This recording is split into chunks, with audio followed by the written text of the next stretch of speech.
Sophie Cunningham went out in the first half. And that was such a huge blow for the Indiana Fever because Sophie Cunningham has been somebody, she has been the glue of this team since Caitlin has been out. So as you can see here, Bria Hartley is going baseline, Kelsey Mitchell is guarding her, and then Sophie comes over to help.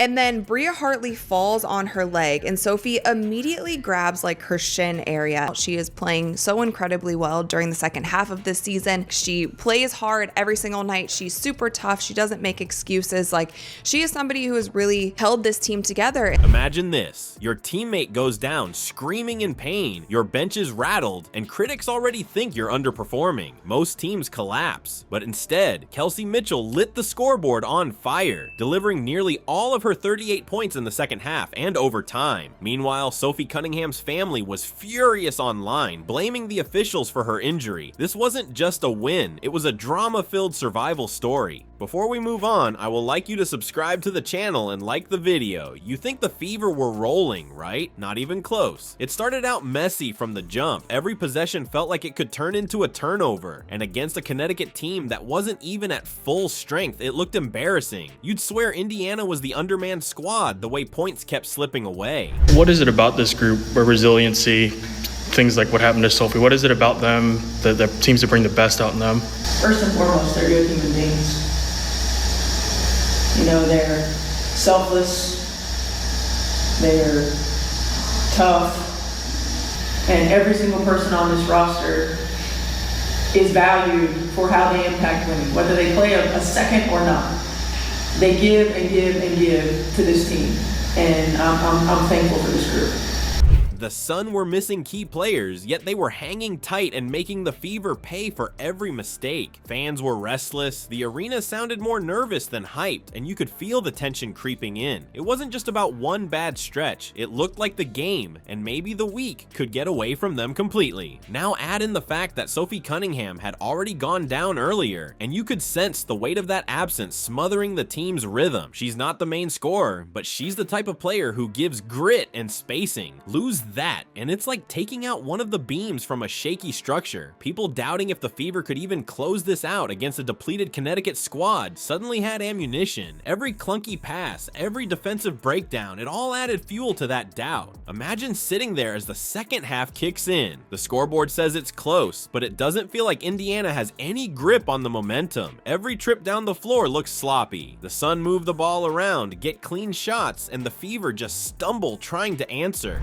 Stephanie White looks stressed on the sideline, pacing, clapping her hands, trying to jolt some fight loose. But the truth was written on the players' faces. They were tight. Then Kelsey Mitchell changed everything. Out of nowhere, she flipped a switch and took control of the game in a way that didn't just lift the team. It completely redefined it. Almost her entire scoring binge came after halftime. Think about that. She had a quiet, uneasy first half, and it could have stayed that way. Instead, she came out torching people. She drilled 3 after 3 right when the team needed it. Drives to the hoop that looked impossible suddenly turned into buckets. She wasn't waiting for plays to develop. She was forcing the action, dragging the Fever forward almost by sheer will. Her scoring wasn't just piling up numbers on a sheet. These were momentum plays. A pull-up 3 right as Connecticut stretched the lead. A hard take to the rim when everyone else froze. She erased deficits possession by possession. And when the game tilted toward overtime, there was no question whose hands the ball had to be in. Mitchell had turned herself into the motor. Sure, Natasha Howard chipped in with steady buckets inside. Aaliyah Boston fought hard down low, grabbed tough rebounds, gave them second looks. But let's be real, it was crystal clear who was keeping this game from collapsing. Mitchell wasn't just carrying the offense, she was keeping the season from spiraling into disaster. The moment that everybody will remember, though, came a little later when Lexi Hull hit a huge 3. The crowd erupted, the bench jumped, and suddenly the Fever looked alive. But here's the thing, it only mattered because Mitchell's explosion had kept Indiana standing in the fight long enough for that shot to matter. Without her, that late dagger would have been meaningless. So when you step back and look at it, it was like Mitchell lived a whole hero's journey in one game. She went from drowning in the chaos of a sluggish team to owning the court and rewriting the night for the Fever. For Stephanie White, this was more than just a win on the schedule. It might have saved her from a week of brutal questions about her control, her rotations, and and the direction of the season. But even as the scoreboard told one story of redemption, another storyline was simmering. While Mitchell's performance dominated the highlights, the reality was something darker was looming over the team. The injury that took Sophie Cunningham off the floor, and the family's raw reaction that shook the conversation after the game. You hear people say, just a collision, but think about this. What if that crash ends up becoming a turning point for the whole league? That's exactly what happened when Sophie Cunningham went down in the second quarter against Connecticut. It wasn't just a routine bump. She hit the floor clutching her knee, and you could see immediately from her face that this wasn't something she could just shake off. Teammates rushed over, training staff came in, and the entire Fever bench went silent. When you see a player being helped off, unable to put weight on her leg, it changes the energy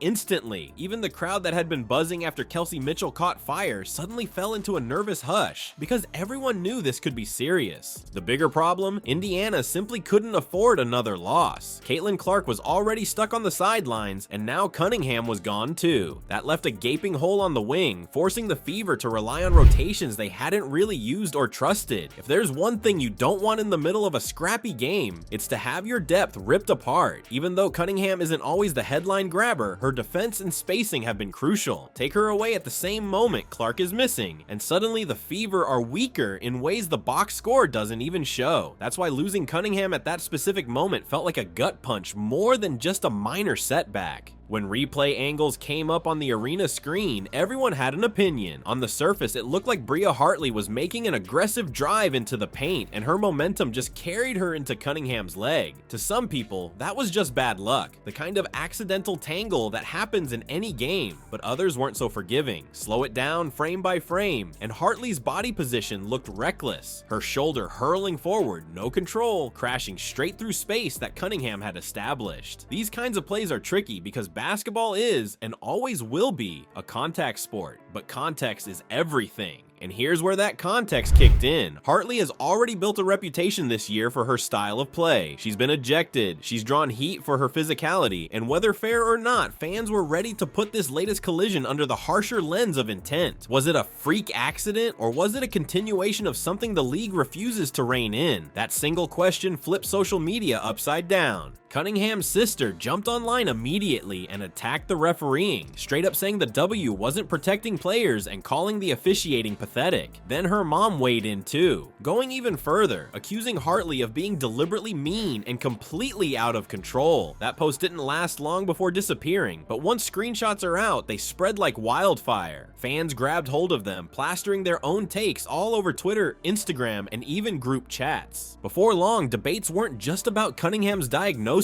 but about league safety as a whole. People were demanding suspensions, calling for better officiating crews, and outright dragging the WNBA for not stepping up when players continue to get banged around. It wasn't just Fever fans either. Supporters from other teams chimed in, pointing out missed calls in their games too, turning the entire conversation into a league-wide referendum on referees. So here's the real question. Can the Fever survive long enough to stay competitive until Clark returns? Or is this game a warning of what's to come? One matchup revealed two things: a hero rising and a season hanging by threads.